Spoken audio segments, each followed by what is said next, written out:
Welcome in to the Two for Talking podcast. I'm your host, Corey Tusick. I got Josh Yohe with The Athletic right alongside me here in lovely Las Vegas. Josh, how you doing?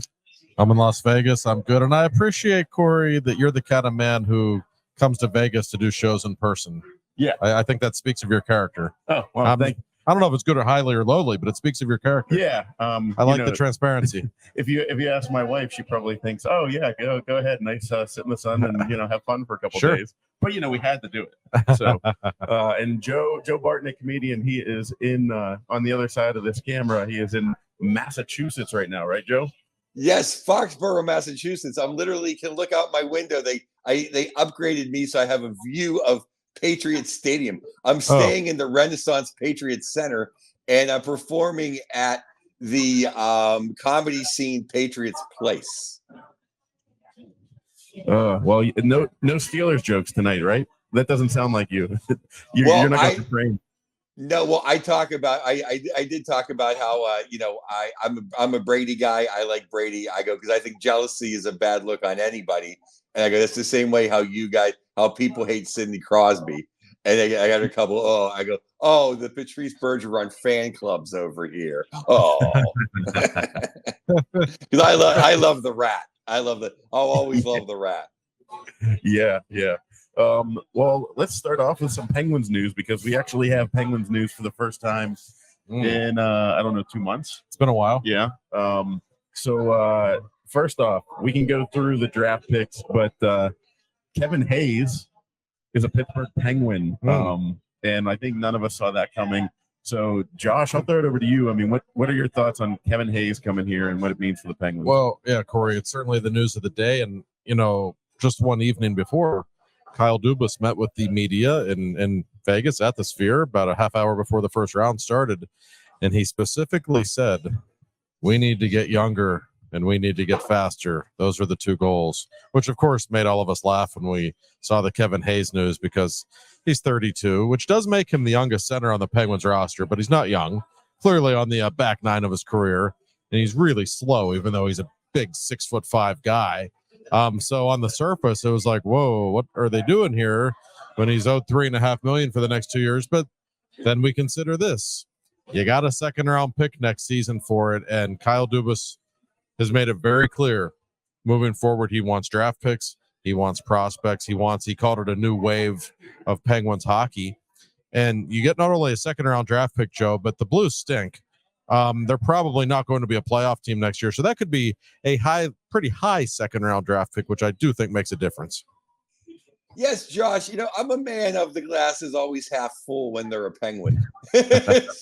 So I think, he'll be a decent third, fourth line center. He's not that expensive. He is a big guy. He hates the Flyers, so he fits right in at my dinner table. Right. And we get a second round draft pick.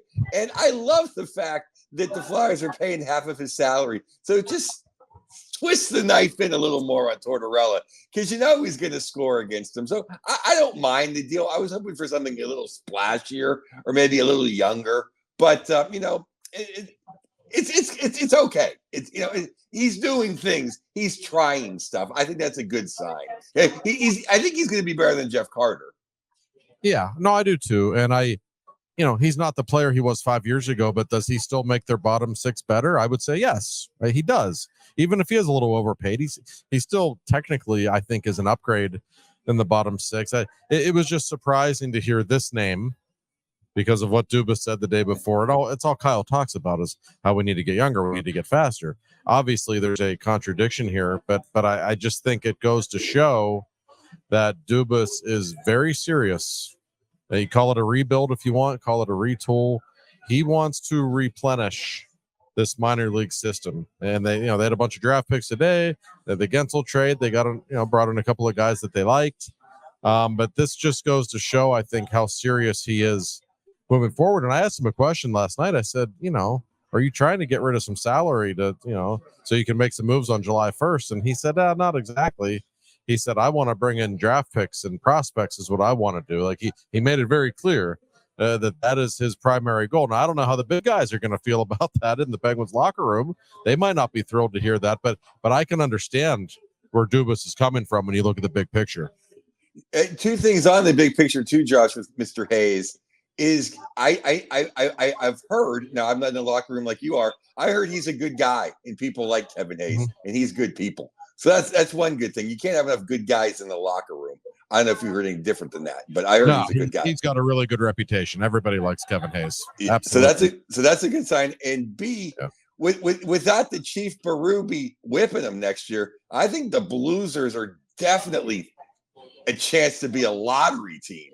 And I think that could be a very nice pick.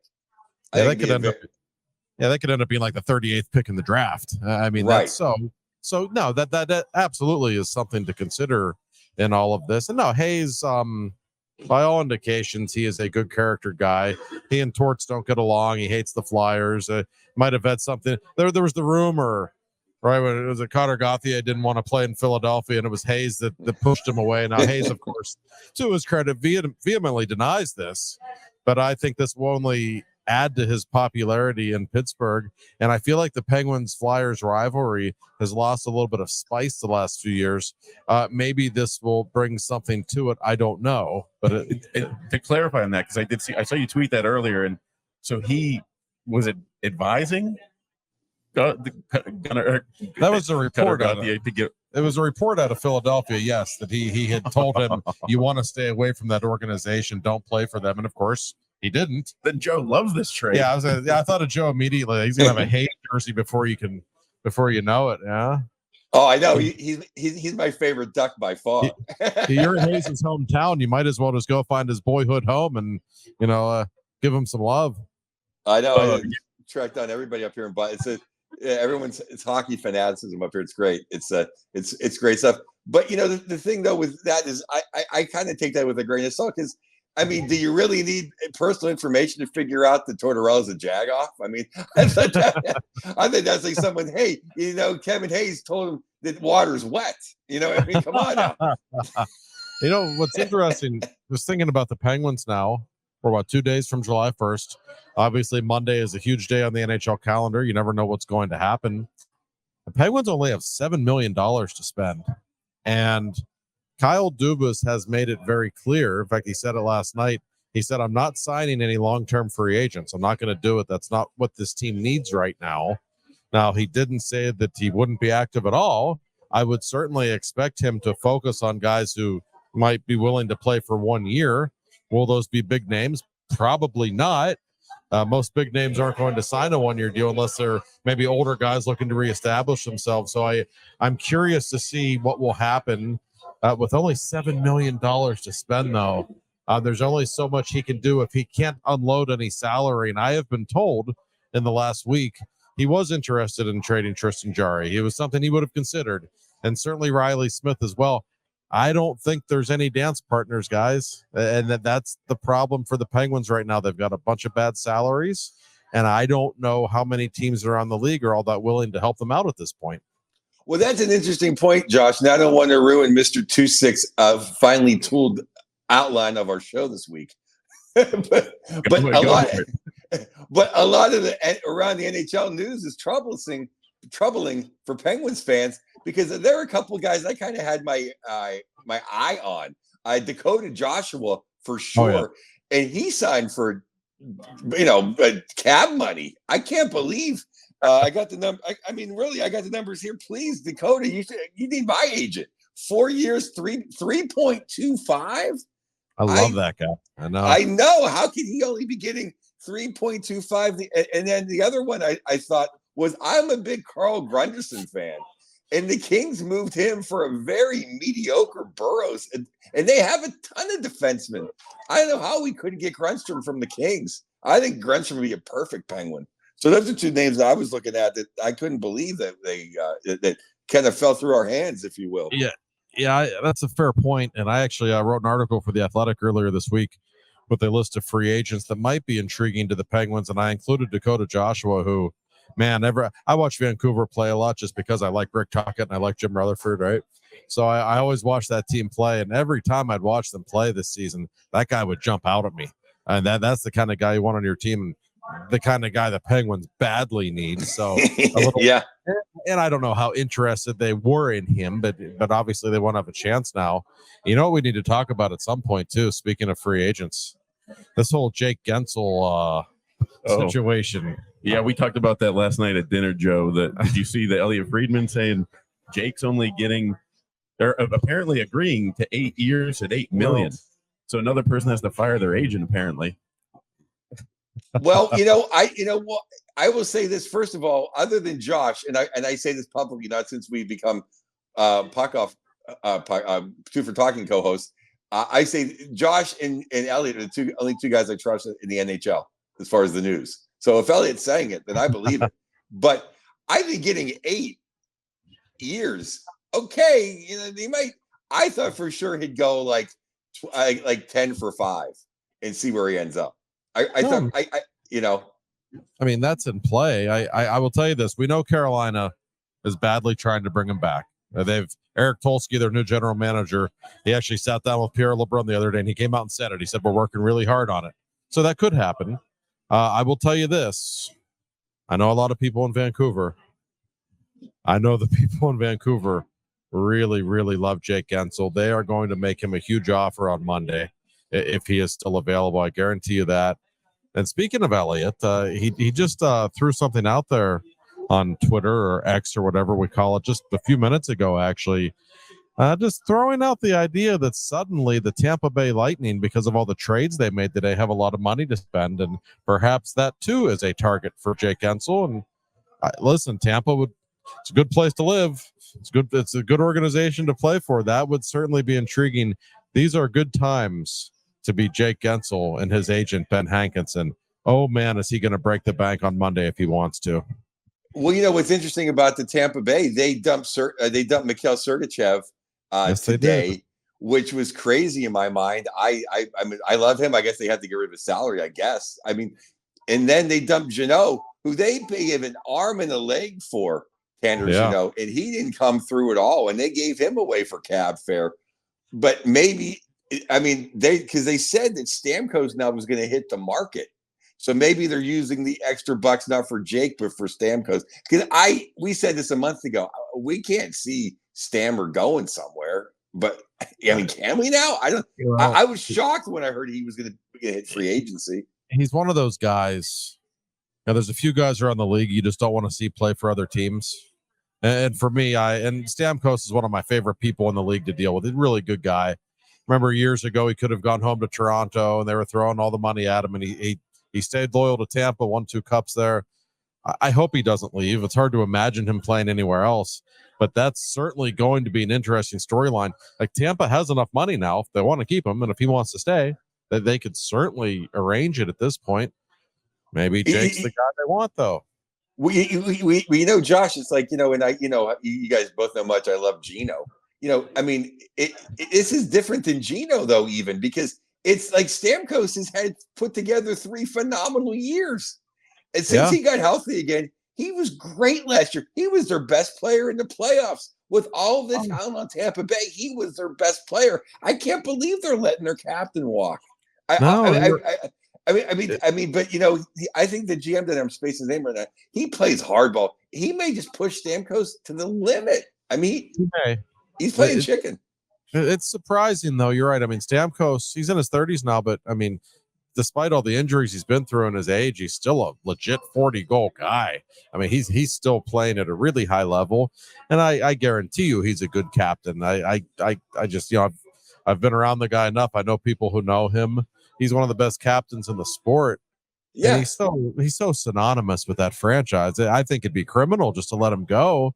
And I can't imagine he, in his heart of hearts, he wants to go. Who knows? I mean, it's the Wild West anymore. We don't know what's going to happen next. Julian Brisebois. The other thing too is if they could somehow get Tavares to move on to just move. That's the 10 million can go right to Stamkos. Maybe. I mean, I don't know. It's there are a lot of listen. The next 72 hours are going to be really interesting because teams have more money than they've had the last few years because the cap is going up. and you can just feel it. There's a lot of uncertainty around the league, a lot of moves that I think are probably about to happen. We know the Maple Leafs will always be in the focus of everything, so who knows how much they will be involved. But yeah, the Stamkos thing is an interesting one, and who knows how quickly Jake will sign. I assume on July 1st it will be done with. But he is some kind of a hot commodity right now. And for anybody holding out hope that maybe the Penguins and Jake, it's not going to happen. they don't have the money to do it. Kyle Dubas has made it very clear he's not going to be able to, ditch people just to save some more money. Those days are long gone, but where Jake ends up is anybody's guess. But I know Vancouver and Carolina are hot on his trail, and Tampa would be an interesting X factor here, wouldn't they? I couldn't imagine Jake going to Tampa. What a good fit for him. Well, that just makes Tampa back in the mix as a big time player. Because it gives them what they actually need another winger on that team. It showed badly against Florida because who knows what's going to happen to Reinhart? Florida really wants to keep him. But I don't know what his asking price will be. And listen, we said it last week. I said, man, for a 57-goal scorer, he sure has been quiet in the final. And to his credit, he scored the game-winning goal in Game 7. I'm sure that didn't hurt his negotiating cause. I was thinking that exactly. As soon as he scored, I'm like, well, Josh called it. And I don't view him as a superstar. I think he's a really good player. I don't think he's ever going to score 57 goals again. Just my opinion. But listen, if you're going to score 57, do it in a contract year. And that's exactly what he did. Florida wants to keep him, but Florida can't keep everyone eventually. And that's what happens when you win cups and you have a great team. People start earning a lot more money. It's the time of the calendar year where the NHL fans go crazy because we all love July 1st, and this one feels a little more volatile than some of the others.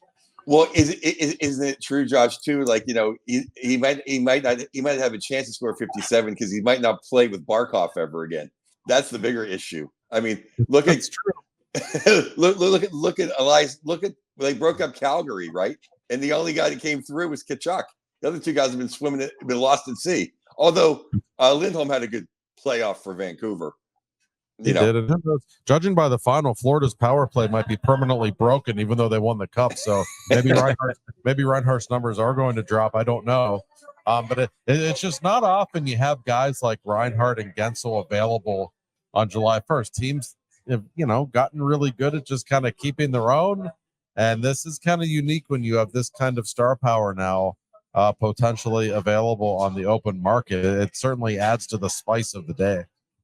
Yeah, and before we could get more into that as we go, but I do want to touch on the Penguins picks because we'll get into general NHL topic in the second segment. But before we move on to that, I like that Corey wrote them down because God knows we can't remember all their names right now. No, God knows. You're the best producer in the business. Well, and also the best producer who didn't bring a notepad or at least lost it in the hotel. Is that from your hotel? This is like the waitress's checkbook thing. There you go. So I wrote. I thought you might have pawned it. I had a bad enough day yesterday. I should have. But all right. So Harrison. That's why we're down to one. That's why we're down to one camera, Josh. That's right. I came up with other excuses, but really, I was at the Pawn Stars. I'm gonna have to pay for this man's flight home tomorrow. Clearly, I can tell. I don't know if my wife might not want me to go home. So yeah, all right. Let's just run through the names. We have Harrison Brunicki. Who, by the way, was born in South Africa. I saw that. That's one you don't hear every day in the NHL draft. He moved to Calgary when he was 2, but still born in South Africa. And yeah, he is it's a big right-handed defenseman, kind of a boomer bust prospect from people I've talked with, but major skills, a right-handed defenseman. And by the way, Joe, the Penguins drafted 3 right-handed defensemen of their 6 picks. I wonder if they need them. Well, hey, Carlson and Letang aren't kids, right? So it kind of makes sense they would draft all the right-handed D guys. The first thing I do is look up height and weight. And I like height and weight on this kid. Big Harry, dirty. I'm going to call him Dirty Harry when he makes the show. And then right after that, they picked Tanner Howe. Yeah, Tanner Howe's the guy people were going to like. He was Connor Bedard's winger last year, and He has been. I talked with a couple of scouts who said he has a lot of Michael Bunting in him. He's kind of undersized, but he plays like a prick. Real pest on the ice. Can sticks his nose into all the dirty areas, and has got some goal scoring touch. So sounds like a guy the Penguins really liked. They weren't sure if he was still going to be there, but I can tell you the scouts really with both of those two guys, their scouts were really, really happy. And that's Joe's type of guy there. Somebody with some sandpaper. Yes. Now, I was going to say, is he in the family tree of Mr. Howe? I don't know. I don't think so, but we can just say he is. I mean, yeah, sure. Mr. Hockey. For those that don't know, yeah, Gordon. Yeah, maybe he's Mark's. It could be. I mean, I suppose it's possible. It didn't even occur to me to ask. But he's a guy. I talked with two different people who said he'll remind you of Bunting. Like, he's not going to overwhelm you with skill, but he has enough of it that he can certainly score, and he's a pain in the neck to play against. Definitely is going to be an NHL player at some point. So. I said this, I said this when we got him. I was not impressed because in Arizona, I was like, I did not like his game in Toronto. He must have learned a lot under Rod Brind'Amour because I loved his game with the Penguins. I think Bunting's a keeper. I've been nothing but happy with Bunting as a Penguin. So if he's Bunting, that's great news, in my opinion. Yeah, I mean, I think he was just what they needed, and he is that kind of guy. Not big, but it seems like he brings everything else to the table. I know people really like this kid. So yeah, listen, it's draft day, right? So you're going to see all the articles. Who are the winners and losers of the draft? And we won't know for years, of course, who the winners or losers were. But I know enough people at the Penguins. I can tell you they were legitimately happy that these two were still on the board at 44 and 46. They were really two that they had targeted. No info. It does not appear that he is related to Gordie Howe, but we'll just stick with it. We're going to say that he is. He's related to Gordie Howe. So Chase, I'm going to completely mess this name up. Paitila, something like that. Really off the board pick in the 4th round. I know a lot of the quote unquote draft experts weren't even sure he was going to be drafted, and the Penguins took him in the 4th round. Another right-handed defenseman, big kid, a little bit of a head scratcher there, I guess, but maybe they know more than we do on this one. I don't know. You can't teach size. That's true. No. And then we got was it Jonah Vasanen? Yeah, a Finn defense. Yeah, a smooth skating Finn defenseman. So that's always work out. We'll see. That was the 6th round pick, I believe. Right? Yeah, and then the Finns are smooth. Are smooth. Two 7th round picks. Yeah, 2 7th round picks. We got Max Swanson and Finn Harding. Yeah, I wanted to touch on Max Swanson. He's a guy, one of the smallest guys in the draft. He's only like 5'7" or 5'8", but 7th round, and apparently he is one of the best pure passers and playmakers in the draft. Really undersized. One of those kids, if he was 6 foot tall, he might be a 1st round pick, right? Mm-hmm. So I like that pick just because in the 7th round, you should take some chances like that, right? Well, I get a ho-hum player who might barely make it to the league. This is a guy who maybe he'll never make it, but if his skill level's that high, listen, this isn't the way it was 30 years ago when smaller guys couldn't play in the league. We see Connor Sherry, whoever, all the time, these undersized guys. So I think that's kind of an intriguing pick. Well, what would you say? Was there a theme other than right-handed defensemen? I guess that's the theme. They picked 3 of them. Would that be the theme? Kind of like a stamp on what he's looking for, where he's going for. Yeah, I mean the Penguins. We asked that question today, in fact, and I actually would go back to yesterday when Kyle Dubas was asked about the draft and the Penguins prospect situation, and he actually started laughing. It was kind of his way of saying, like, come on, our prospects suck. Like, of course, he's not going to say that, but you could tell. And he said, listen, we're just going to take the best players on our board. We need help everywhere. There wasn't really a theme other than the right-handed defenseman, and I think that was probably coincidental more than anything. But they just wanted to get good players, and the fact is, they actually had 6 draft picks, and then they seem to like all of them. Of course, they do. But a lot of the quote-unquote experts were pretty impressed with what they did, I think. So they've got a few decent prospects into the pool now that they didn't have before, something they obviously need. Because Josh, if I was drafting, I'm not going to say I would be Bobby Clark, but I would always be looking for a lot of sandpaper. I would never compare you to a flyer. I would not be looking for the next Lady Bing candidacy. No, that's one of my favorite lines of the great hockey writer Michael Farber. The first time he ever saw Crosby play in juniors, he was, I think he actually used this line in an article. He said, "I'm not sure how many scoring titles and Hart trophies he's going to win, but I promise you he's never going to win a Lady Bing." And that's a compliment. And he never has. 1,000%. Yeah. I would like to see a couple big forwards, but I will take big defensemen. That's just as good. And that's something the Penguins haven't had enough of in quite some time, let's be honest. And we saw in the playoffs, you need that. Speaking of which, Josh, I've heard a lot of mixed reviews on Owen Pickering. What is the deep down? What do they really think about him? Is he just a bust, or can he maybe play for us? I wouldn't say he's a bust. When they drafted him, there were, some of the draft experts didn't really think he was first round worthy. There's nothing real fancy about his game. He's a wonderful kid. He works really hard. He's had some injury problems. But no, to answer your question, they haven't given up on him. I don't know what his ceiling is, but I think he'll be an NHL player. He might only be a, third pairing guy, which, for a first round pick, you always want more than that. But no, I don't think that he's a bust. I do think this is a really big training camp for him. It's been a couple of years now. It's really time for him to assert himself. And that's what I was going to say. Right? I think we'll have a lot of answers about him come October that maybe we don't have right now. Okay, because it seems like it would be now or never. It seems like he's been in the ether a while now. We're getting to that point, and there are some people around the league who don't think he's any good. I will tell you that. I know. Yeah, I mean, there are a lot, but there are people in the organization who still are holding out hope he can at least be, a solid NHL defenseman, if nothing spectacular. Yeah, or at least fool a couple people in a trade. Right. That's what that always works too. There's nothing wrong with that, Joe. I like where your mind is. That's what I'm saying. Showcase him in Nova Scotia in September and see you later. That's right. The sweetener for a Tristan Jarry throw in or something. There we go.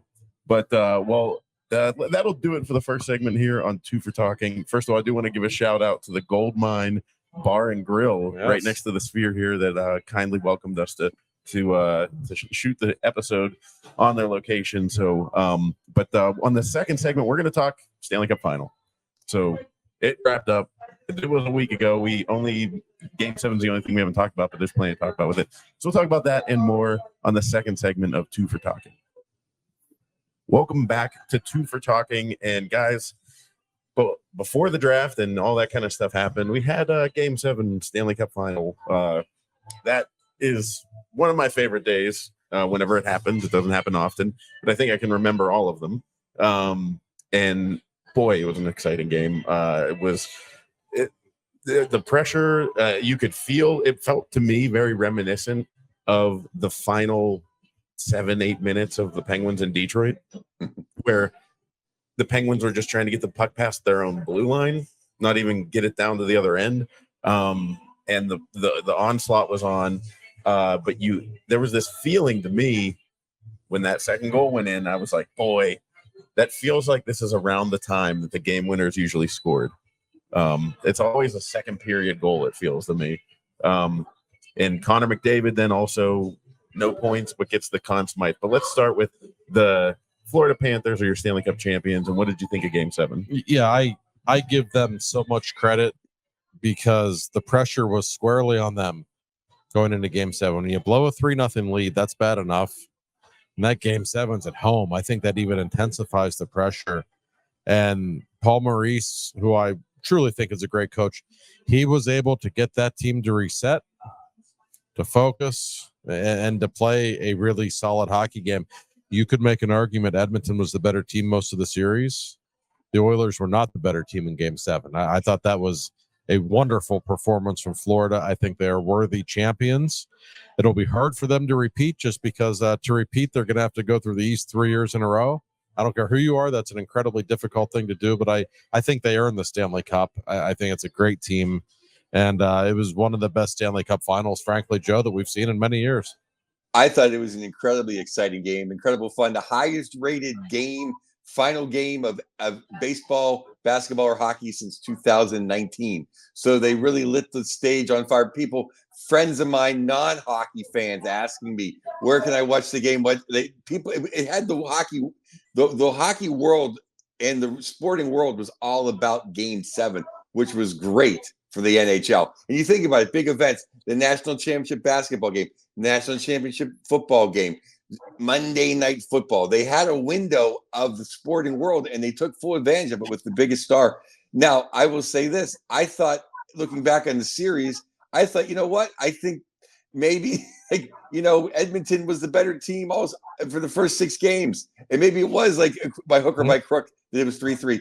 But Game 7, Florida played their game. It was the first time since they played the Rangers that they forechecked, they backchecked as a unit of 5. They played the fourth line, I love, of Okposo, and they had Lundberg out there. And those guys forechecked. They came with bad intentions, and they knocked the piss out of the Oilers. And the Oilers were having trouble all game getting the puck out, which they hadn't had the whole series.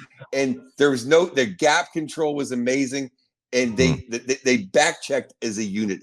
Edmonton really had nothing going for 3 periods until the last 10 minutes. But when they put it all on, I just thought it was a great performance for Maurice to get his team to play like that. They played like that the first 3 series. They looked like a machine. And then whatever happened, it's almost like they couldn't deal with Edmonton's speed, or they got caught looking around, or whatever. Edmonton's a great team. But that Game 7 was vintage Florida. And my other point is, Knobloch was great. He took this team as far as he could take it. And I said they need contributions from more people. And we finally started trusting Janmark and Henrique and Fogle. They came up with they came up with goals for him and energy, and he did not play them enough. From after Reinhardt scored, he got scared. And hey, who wouldn't play Jesus in Leon the whole time? But I think he could have used a Henrique, Janmark, Fogle shift a couple more times in the third period. So then with 4 minutes left, Jesus and Leon and Hyman were gassed. You're so right, Joe. I was thinking the same thing. And the last couple of shifts when Edmonton pulled the goaltender, the Oilers just had nothing. You could just see it. They were done. And you fall behind. Of course you want your best players on the ice at all times. I get that. But I thought he went a little too far in that regard. I would agree with that, but it was a defensive masterpiece from the Panthers. In the first 2 periods, McDavid really didn't have a sniff. I mean, the job they did on him in the first 2 periods, they didn't let him do anything on the rush.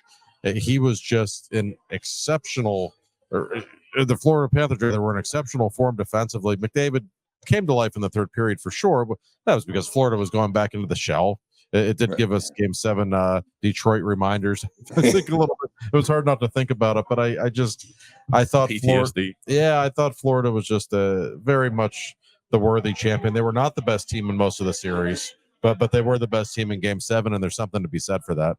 And I thought they were the best team all year, so it was very worthy for them to win the Stanley Cup. But you're right about. I mean, other than Janmark's goal, that was the only rush they had. They were living off the rush. The whole series and in the first few games, Bobo was making the saves. The middle 3 games he wasn't making the saves. So that's why they won 3 and then lost 3. But Game 7, there was only one odd man rush, and they end up scoring on the breakaway. But I give Bobrovsky a lot of credit. We talk about the pressure that was on the Panthers. It was on him more than anybody, because the fact of the matter is he had never won a cup. And as great as Bobrovsky has been, he does have a long history of struggling in the playoffs. And now all of a sudden he's about to become one of the only goaltenders in NHL history to blow a 3-0 series lead when it happens to be for the Stanley Cup. The pressure that was on him was enormous in that game, and he just never budged. Edmonton made their push in the third period. They really were coming on strong in the midpoint of the third period. You could feel it coming, and Bob never blinked. I give him credit. Oh, I mean, he's going to the Hall of Fame. He wrote his ticket to the Hall of Fame. And I'll tell you, if Bobrovsky was born in London, Ontario, or Barkov was born in Vancouver, Canada, then one of those two guys would have the Conn Smythe. Absolutely. I actually had been giving in to all the hype and the BS that McJesus could get the Conn Smythe in a losing cause. But you know what? Then you got to lose 5-4 and you have 4 points. You don't get blanked in game 6 and game 7 and then get the Turtle Wax Conn Smythe consolation prize. That was BS. I completely agree. A lot of people on social media seem to disagree with me, and a lot of people in my line of work apparently disagree. Listen, we all know Connor McDavid's the best player in the world, and he had a magnificent postseason. And yes, everybody in Alberta, I know the awards for the entire postseason, not just the final. I get it. There's no question. But the award is not based on who was the best player in the playoffs. And it's who's the most valuable in the playoffs. And I have a hard time, if you don't win the Stanley Cup, saying that somebody should win the MVP. I just do. I don't think you weren't more valuable if you didn't. I don't think Giguère should have got the MVP in 2003. I'm sorry. And it's not like McDavid doesn't have any help. And for those who say, well, it's for the whole playoffs, Leon Draisaitl had more points than McDavid in the first 2 rounds. So why isn't he getting consideration? I get it. McDavid was great in games 4 and 5. What he did was extraordinary. But the fact is, there were 3 games in the series where he didn't have a point, and in the biggest game of them all, he didn't have a point. So I'm not trying to take anything away from him. And in fact, I almost think giving him that trophy was kind of beneath McDavid. Like, we don't need to give him a trophy to know how great he is. We know this is one of the best players in the history of the sport. But I just think it's silly to give a losing team player that award. I do. Even more asinine than that are the Canadian media that were upset that he didn't go out and receive the trophy. Oh. It's like that was such a classy move, not to be, hey, look at the trophy here. I'm in Florida, but I still got the concert. It had been rubbing it in Bobo's face and everyone else's face. Like, that was a class move by McDavid. Like, the whole thing was garbage. To put him in that position was garbage. And let me tell you something. I don't know this for a fact because I didn't ask him yet. I guarantee you, if Sidney Crosby were in that situation, he wouldn't have gone on the ice either. And the reason is, a captain feels like he should be with his team in that moment, not on the ice receiving some individual award. I think that's, anybody can understand that, but especially in hockey, that's just not something you're going to see. And Giguère in 2003 actually did go on the ice. And Mike Russo, a colleague of mine at the Athletic, interviewed him last week and did a great article about it. And Giguère basically said it's one of the most uncomfortable moments of his life. Like, and the fact that the league would even consider asking those guys to do that is just absurd, in my opinion. So I don't blame McDavid one bit. I bet McDavid hasn't even looked at that trophy, and I don't blame him. No, it was it's really, really, really insulting to the Florida Panthers. I don't care if he scored 100 goals. He didn't win the cup. There's no other way to put it. I know. I don't know. People look at me like I'm crazy when I say that. I know people always say, well, Lemieux and Gretzky are the only people with that many points in the playoff series. Well, they won the cup those years. And by the way, in 1983, Wayne Gretzky put up 38 points in 16 games, which at that point set the record for the most points ever scored in the playoffs. He didn't win the MVP. You know why? Because the Islanders won the cup. That's just the way it is. And that's the way it honestly should be. Like, it just change the name of the award, make it the outstanding player of the postseason. Then absolutely I would have given it to McDavid. But with what Bobrovsky did and Barkov, Barkov had great numbers and he shut down every round. So many great players along the way. I think he would have been a worthy choice, but to me, he was, if you thought Bobrovsky, I thought it was Bobrovsky's trophy to win. He did slip a couple games there. He did look human, but that's okay. He still won the cup. But if for some reason you thought Bobrovsky was not your choice, I think you have to give it to Barkov. Scored some big goals in the finals, and he shut down every great forward he faced, and he blanked McDavid in games 6 and 7. What more did he need to do? And he's a sulky winner. He's the captain. He's not like a third line guy you never heard of. Right, and for all the people who have said, well, we would have voted for Bobrovsky if they wanted at 5, but he stunk in games 4 and 5.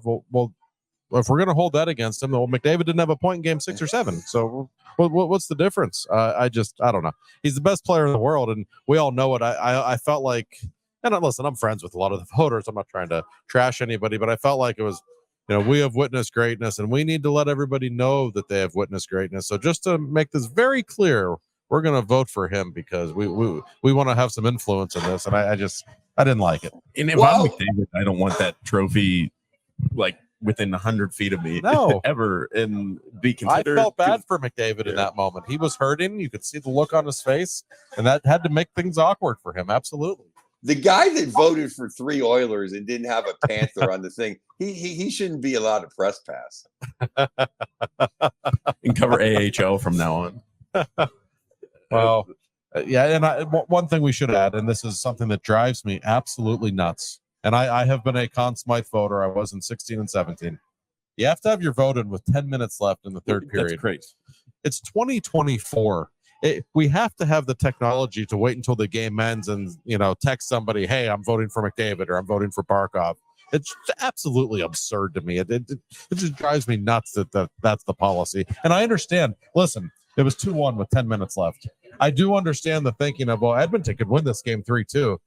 We have to have McDavid as the MVP of Edmonton. Yeah, so we can go on and on, but it was a curious thing. I'll give you that.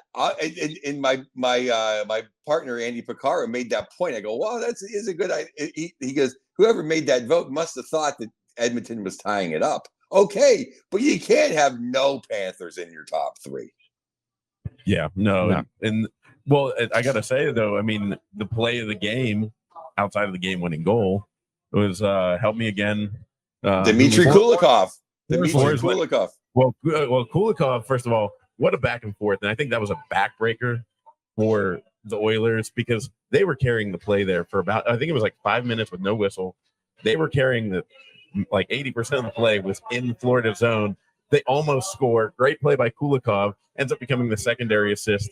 And Reinhart buries it because CC and the rest of the defense just decided to play in front of the net, I guess, and let him shoot from the faceoff dot. But who was like a Forsland with that save, which again, if McDavid buries that, then okay, yeah, he wins the Conn Smythe. Well, Edmonton probably wins the game if they tie it in that situation, because then the pressure really mounts on Florida. Edmonton has new life. So it was a great game, and it was. I thought it was a great series. I thought it was a great celebration of hockey. Honestly, that whole series, I wish it wouldn't have stretched into almost July. I thought that was a little absurd, but I'm being picky. I appreciated what a great series it was. A lot of times, especially in the last decade, as great as the playoffs are, we've had some real duds in the final. This one was not. This was great hockey, and it was a good thing for the league. It really, no complaints at all with how things went. That's a great point, though. Like the great Lynn Swan said, the game gives you moments. And McDavid didn't bury the puck in that moment. And, True. I'm not trying to pick on Jesus, but you know who buries that puck? Sidney Crosby does. Mario Lemieux does. He's not letting that puck go. Steve Yzerman does. Wayne Gretzky does. Yeah, you want to be on that Mount Rushmore. Well, you know what? Those guys bury those shots. And I will say, listen, McDavid, I do think McDavid's the most gifted player we've seen since Mario. I really do.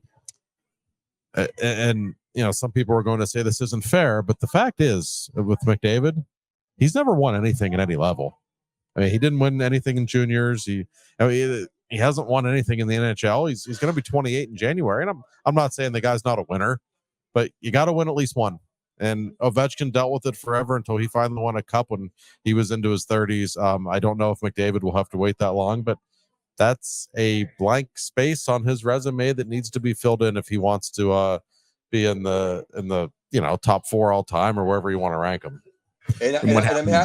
I'm happy for Dmitry Kulikov because when he got traded with the Carlson trade, I said we did get rid of all of our garbage, but I said at the time, I go, Kulikov isn't garbage. He's okay.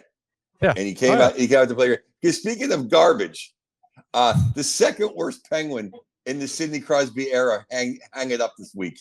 That was Daniel Winnick. Good riddance. Don't come to any alumni events. Do you want to know a story about Daniel Winnick? I I can't tell you who told me this, but his nickname in the locker room when he was in Pittsburgh was Daniel Winnipediya because he thought he knew everything. That's a true story. He was not real well liked in the locker room. So well, he's second to Broussard on my S list as far as Penguins who's, those are a couple of guys that never fit in. There's no denying that. Oh my, Daniel Winnick. And Broussard hung him up too. What's that? Oh, and Broussard, yeah. He hung him up too. It's a good summer for throwing out the garbage of the league. I like hearing I like hearing who's shit list. This is great. I wonder if Broussard's going to be a top 6 center on his beer league team this winter. Well, he would expect to be, I assure you. If history is any precedent, he always expects to be in the top 6. Remember when they put him on fifth line for a couple games and he was great? He scored a goal. He looked really good because he was in the top 6. He was happy. It was, it was what he deserved. Man, oh boy, what a top! I mean, that's what top 5 most regrettable trades in Penguin history. Oh yeah, I've said it many times. I flew to the Olympics. We were in first place. I land in Korea. And we made the trade. We got rid of, we got rid of the big guy. We got rid of Reeves and we got Broussard. That was the end. That was literally the end of the dynasty. I crossed the international date line and we became losers. Ian Cole, bunch of prospects, first round pick. Yeah, not Jim Rutherford's finest moment. He had many, but that was not one of them. I love Jim Rutherford because of what he did for us, but also I love the fact that he just is going to swing and swing until he connects. It just kind of reminds me, what's that baseball player that swings from his shoe, like out of his shoes every time, and sometimes it's in the dirt. That's all of Major League Baseball now, I think. Yeah, that's true. But yeah, Jim's not trying to hit singles. That's not the kind of guy he is. He's a home run hitter. In Jim's and all, he doesn't need me to defend him. But in Jim's defense, who could have ever thought that Broussard would be such an a-hole and not accept a third line center role on a team that could win another Stanley Cup? I mean, give me a break. He definitely was a diva, and it was a mistake. And Sullivan wasn't playing Reeves anyway. So it's like it wasn't a bad trade. It's just that Broussard is a piece of crap. And the Penguins, I think, before they traded for Broussard that year, that was in 2018, they were on a 16-3-1 run when they made that trade. Things kind of downhill from there. They were never quite the same. You're right. I was at LAX in first place. I landed in Korea with Derek Broussard. It's just all downhill from there. Well, that'll do it for the second segment here. Unless you guys want to add anything else. I mean, that's we've said everything we can say about the Stanley Cup at this point, and it's really we're on to give it the Bill Belichick since you're in Foxborough, Joe. It's on to free agency. On to free agency. So we'll come back on the third segment. We'll talk a little bit about any other free agency things you guys want to throw out there, but also Las Vegas. We'll just hear Joe's favorite spots out here and what Josh has been doing to keep himself busy. So talk about that and more on the third segment of Two for Talking. Welcome back into the third segment of Two for Talking. And so we're out here in Vegas. And I gotta say, this town, we've all been here before, so it's fun. But they're gonna be so busy because my one Uber driver is talking to me about how he's like, oh yeah, that's right, the NHL draft this year. That's why it's so busy. He's like, but we also have this soccer matches going on with Brazil at the Allegiant Stadium, and the A's are coming and all this stuff. And he's like, it's we had the Super Bowl too, and I'm like, all of a sudden the city that came out of nowhere in the desert now is going to have every major. I think Adam Silver even said there's going to be an NBA team coming here by 2028. So this is just going to be. And there's not even a statue for Mo Green. I don't know who is that. From The Godfather. Oh, sorry. I'm in sports mode. I'm thinking. I know. I am a movie guy, and it completely whiffed on that. Well, listen, Vegas. I only know 3 movies, guys. If it's either Godfather 1, Godfather 2, or Goodfellas. Maybe Get Shorty, maybe Rocky. That's about it. Pulp Fiction. Those are like 6 movies Not a casino guy? What's up? Not a fan of Casino? No. Sharon Stone. I'm not into now. Joe only likes movies when Italians are in the lead role. Yeah. Your heritage is shining through. Now, Vegas, listen, it's Vegas. It will always be the ultimate destination city. But it's incredible what a sports city it has become. And I noticed it for the first time in 2018 when the Golden Knights were here in their inaugural year. And yes, it helped that they were an incredible expansion team, made it to the final. Most unfair expansion draft Absolutely. Ever. But from the get-go, from the very beginning, they were so popular in this city. And even though the Raiders are here now, and it looks like the A's are coming, and we know the NBA is going to be here in a few years, I know a lot of people live in Vegas, and they have told me, like, this is always going to be a Golden Knights town because they were our first team. And they were never anyone else's team. They're our team, and they support them really well. That Vegas has become a hockey town. I can't believe I'm saying it, but they did a great job hosting the draft. The enthusiasm was everywhere in the city. They really love the sport. So if anybody thinks that, if you're a Southern market or a non-traditional hockey market, you're not really a hockey town, that's absolutely not true. And it's being proven out here in the desert.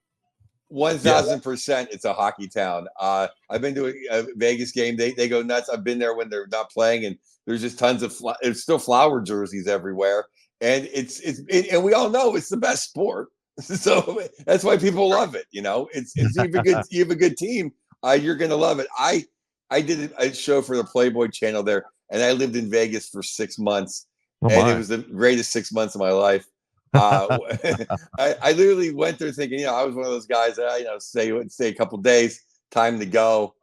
I became one of the guys that would sit there and play, poker at the bar on the machine. I was on a show, so I calls at like 3:00 at night, and if I would just sit there either at the Shadow Bar at Caesars, which is the best, I don't know if it's still there, or the old Hard Rock, the Circle Bar. And I literally was at those places all the time if it wasn't on set. And my job was, my show was at the Palomino, the only all nude full liquor strip club. It was a faux reality show. I played, and it was that place because Frank and Dean used to love going there, and they told the mayor, "Hey, we need to get liquor in here. We can't just have, naked women." So the mayor made an exception for that place. Wait, so this wasn't a comedy show. It was like fake reality, like I played the owner's best friend. They needed comic relief from another big Italian guy. So another time I'm typecast. Oh well. What was the name of the show? King of Clubs. And you know what's funny about that? And this is not deriding anyone's profession, but it was always like valets or cab drivers. Any city I was in that was like just some weird, just offbeat people be like, "You're the guy from Playboy Channel, huh?" Never doctors, lawyers, or accountants. So always like a cab driver. Like, "I know your face from somewhere." Yeah, you're watching the Playboy Channel at 3 a.m. You get dirtbag. It's funny, Joe. Corey and I were walking through the streets of Vegas, down the strip late last night. And there were like naked people everywhere. Vegas stuff was going on. And I just looked at Corey and I said, I wonder what it would be like to be with Joe Bartnick in Las Vegas, Nevada. I need to experience this at some point in my life. It sounds like when the Penguins play the Golden Knights next year, we got to be here. Yeah, for sure. I'm so sorry I couldn't be out there, guys. I love Vegas. I just, you get signed contracts and you got to go perform. Sometimes I got to work, fellas. Well, we understand. Somebody's got to work around here, right? Yeah. We're having fun. It hasn't been us that much the last couple of days. It might. I wrote a few articles, but it's you learn to have a balance in life between work and a little bit of fun. And when you're in New Jersey or some city you don't like, in St. Louis or Edmonton or something, I just focus on work exclusively. Yeah. But when you're in Vegas or somewhere a little more enjoyable, you have to have more balance. I think that's fair. Yeah. And then speaking of walking on the strip last night, sorry, Joe, I was just gonna say I had kind of softly pitched to my wife, like, "Oh, we should make like a family vacation out of this." And then as I was walking, I'm thinking, "Yep, she was right. This is not a family vacation." Corey, like Vegas. Corey, please don't tell me you're going to be one of those people bringing your kids down the strip at like 9 o'clock at night, or even worse, like midnight. You see families that like their kids are out at midnight walking down the strip. I'm like, oh my God. No, well, the what I just said, the naked people in the I'm not making this up. They're like naked people everywhere, like more than usual. And then I see like these families with 7-year-old kids walking past. It was like midnight. Like, what are you doing? Bringing your kid? Do the right thing. Wait till they turn 21, then have fun with them. Like, you know. This is why I'm. It's good that I married smart, because like I'm sitting there like, oh, Vegas, it's gonna be a good vacation spot, right? I mean, yeah. But yes and no, I think is yeah. the correct answer. So, but yeah, Joe. I mean, we sorely missed last night. We had dinner with Seth Rohrbaugh. So it was, did you tell him I'm his biggest fan? To bring back empty netters. Come on. We did talk empty netters. In fact, there's nothing I enjoy more as Seth. My favorite Seth thing. I've said it before. When he posts the jerseys that people have on before games, he just walks through the crowd with his phone, like he'll be like, "Oh, there's a Doug Bodger jersey, or there's a Dan Frawley jersey," and then he'll get excited. Josh, you got to see this one's like a Jim Johnson jersey, number 6 or something from the '80s. Like nothing makes Seth happier than finding one of a Ron Duguay jersey or something. I'd be stoked to see a Duguay. We got to wrap this up pretty soon, fellas, but we can talk Vegas stories. I mean, I got a million. I got some. I got some ones that I shouldn't even. I'll tell on the air. We should have a Patreon for my Bartnick exposed, my Vegas stories. Bartnick after dark. You know what? Let's get a contract with the Penguins Network before I start exposing my Vegas stories. I think that's a really good idea. Yeah, we got to keep it family friendly for that purpose. Absolutely. But it's a couple quick hits though. Jeannot, a king. I think that's my mistress. That's a big deal. I'll tell you what, Washington got a lot. I was happy that they got Puke, because I'm like, that's good. They'll bring him down. I like Majapani. He's a good pickup, and they got Logan. They got a good goaltender, and they got a good winger. But Logan Thompson was signing autographs at the Sphere when the trade went down. And he actually just stayed and signed autographs for another hour after the trade was made. So high marks to him. That was actually very classy of him to say when he just found out he'd been traded. I think he's pretty good. And I think the Capitals have done a lot of really smart things. Puke isn't one of them. Puke isn't one of them. That was a Joe Bartnick helper. But that's why that decision to get him makes no sense, because I kind of like everything else they've done in the offseason, but I wouldn't touch that guy.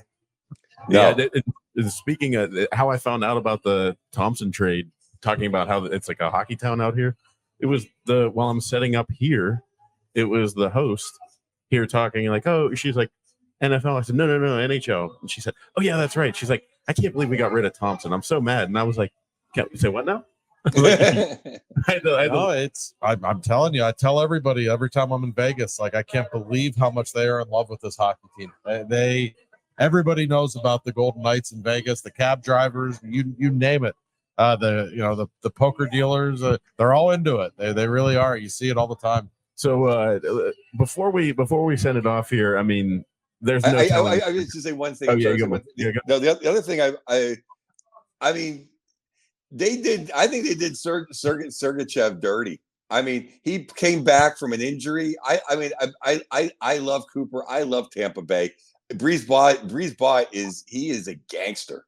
But to send him to Utah, I mean, it's like they sent him to New York or they sent him to Vegas.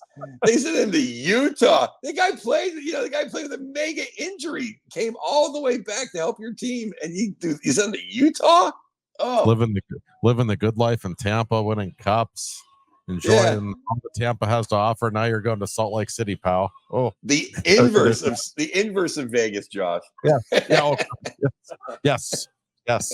There is no question about that. There's not going to be a big, droves of fans going to Utah to watch their teams play. Well, apparently they're going to be sold out every game, though. I can imagine. I believe it with their apparently locals. The season ticket sales are unbelievable there, so that will be interesting. But it clearly will not be as much fun as this trip. No. You like skiing, but yeah, no. And by the way, did you see that they might have accidentally leaked the name? When he said I forget who they were talking about, but he said was excited to become a Yeti, and they're like, oh, Utah Hockey Club. I was not aware. Yeah, so I don't. The Coolers. Yeah, that's the thing is nobody right now currently associates a Yeti with what they're referring to. So everybody's gonna picture the cooler. And like it lends yourself to like the Flyers, holding the Stanley Cup, but it's a golf bag. It's gonna be the Utah Yetis like holding like a Yeti over their heads. Wonders never cease. I have I nothing do- to add to that. Yeah. I do think Yeti though is a cooler name than like what they might get. I don't think Yeti's a bad name, and having like a mean Yeti as a logo would be pretty cool. I think that's I like agree. I think that's okay. I think that's Kids will okay. like it. That's Yeah. half the battle. Yeah. Yeah. Yeah, and I want to apologize to the fans. I'm on my phone, I'm on my computer, and even with my glasses, I can't see these two gentlemen. So I'm jumping on Josh and Corey way too much, and I apologize for that. I can't see you guys. Fine. No, you're Okay, you don't think I'm jumping on you guys too much because I think I'm no. I jumping in think way you've too been much. marvelous as always. Yeah. Oh, I didn't thank you. even Okay. which is phenomenal. Like that. I mean, I know that you need your glasses, but yeah, you're on your phone. I mean, yeah, you're doing like a FaceTime, so we're like itty bitty. Yeah. So, Yeah. And you know how blind I am. I mean, I see like a shadow of Mr. Yoey, this shadow of Corey. Well, I loved whenever the DV morning show when they were busting your balls about your morning skates. They said you could tell that you're trying to look and see if it's recording before you start talking, because you could tell by the some fan put like 20 of them together, so you could just see me staring from all around the world, like spinning the world, staring into his phone, like. I'll start doing that just in general. I'll do like Harry Carey, like so that people won't make fun of it. But yeah, we got to do. We're definitely going to be doing. I think, and I envision this year we're probably going to hit a couple spots where we're going to have to look at Joe's schedule and figure out, and then do live broadcasts on the road, No doubt. And sure. And by the way, speaking of which, the NHL schedule will be released on Tuesday at noon. By the way, so something to look forward to. We will know when the Vegas trip exists. Right on. I already know, but I'm not allowed to say. Well, you have to tell me afterwards if you're all right. allowed to tell that part. But yeah, as we look towards, final thoughts, free agency, 48 hours away.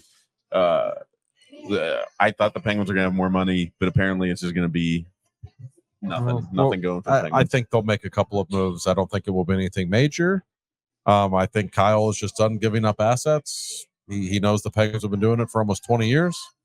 And it doesn't mean he doesn't want to make the playoffs this year and still be a competitive team, and I think they will be.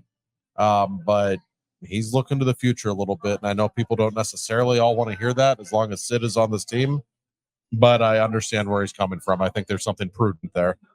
He should be here longer than Sid. Like that, if he does a good job, he will be here after Sid's done. That's right. So he's, What do you think, Joe? I mean, are we going to be looking at just? I can't.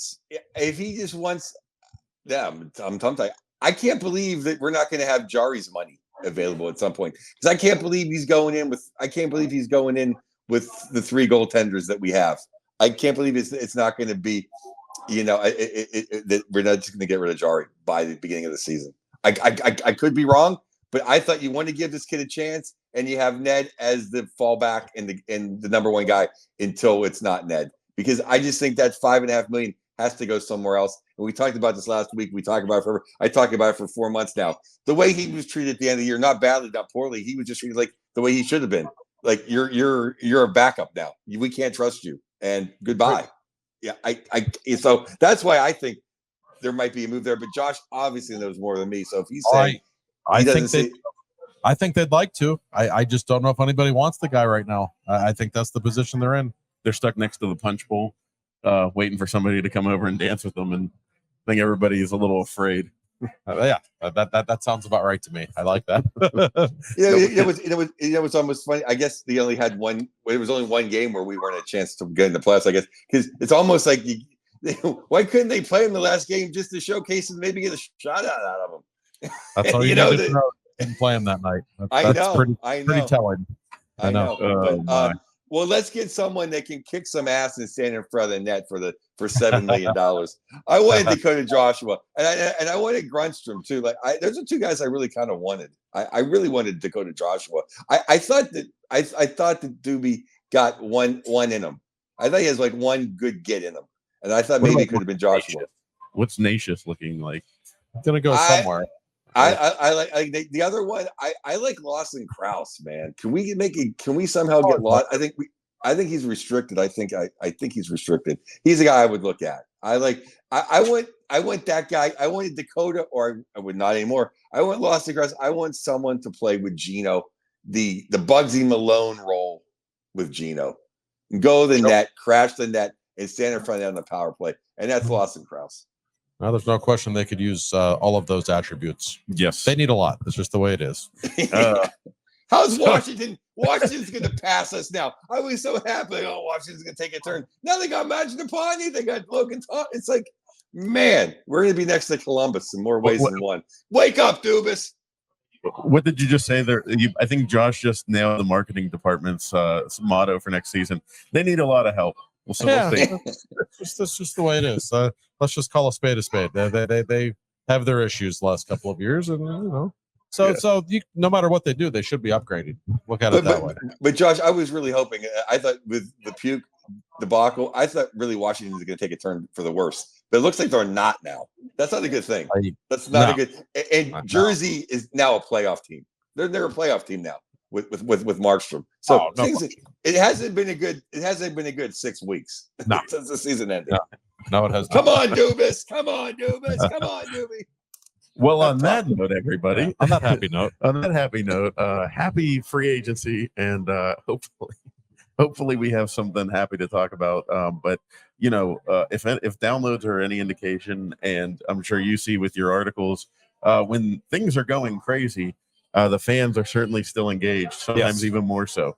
Yes, we know everybody's paying attention this week. So so this fun weeks, no doubt. So, anyways, well, thank you guys for doing this, and then thank you again to the Gold Mine Bar and Grill here, right by the Sphere.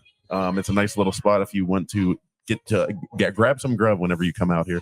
But I ate here twice already, so thank you to them for doing that, and thank you listeners as always. And if you want to email the show, just email us twofortalkingpodcast@gmail.com. I've seen some of your emails, I just haven't got to them.